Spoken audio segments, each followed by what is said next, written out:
Hi, my name is Adrian Jimenez, and I'm a current neurosurgery resident at the New York Presbyterian Columbia University Medical Center. Today, I'd like to spend a few minutes discussing a research project that was recently accepted to neurosurgery titled Decreasing Reimbursement of Pituitary Tumor Surgery, Analysis of Medicare Data from 2010 to 2020. So by way of introduction, surgical resection of pituitary adenomas is mainly accomplished using either a microscopic or endoscopic transsphenoidal approach, often in collaboration with otolaryngologists. This study used Medicare data for the years 2010 to 2020 to identify trends in pituitary tumor surgery utilization, charges to Medicare, and reimbursement dependent upon surgery type, provider type, and co-surgery status for pituitary adenoma resections. So for our methodology, we use the Medicare physician supplier procedure summary data from 2010 to 2020. Linear regression models were used to quantify statistical trends over the decade.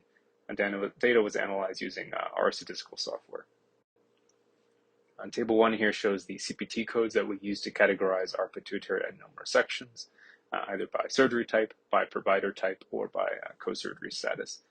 Co-surgery specifically meaning a procedure that was billed jointly by otolaryngologists and neurosurgeons as a collaborative procedure.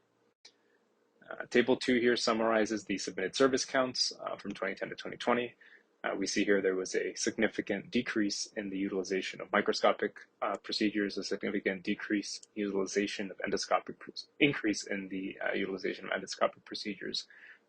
There was a significant increase in the submitted services by otolaryngologists specifically, and there was also a significant increase in the amount of co-surgery procedures billed.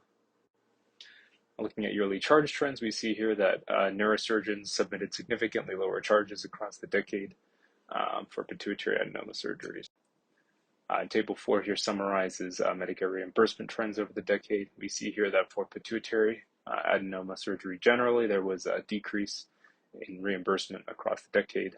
There was also a decrease in reimbursement for endoscopic procedures specifically, as well as decrease in reimbursement for procedures submitted by neurosurgeons specifically. And finally, there was a decrease in reimbursements for co-surgeries. So we think that the main takeaway from our study is that our results demonstrate a significant decrease in Medicare reimbursement for pituitary tumor surgeries billed by neurosurgeons specifically. We think this may be partly due to fee sharing with otolaryngologists. That is, in these collaborative co-surgeries that otolaryngologists and neurosurgeons do together, each co-surgeon is reimbursed at about 60% of the Medicare fee schedule amount.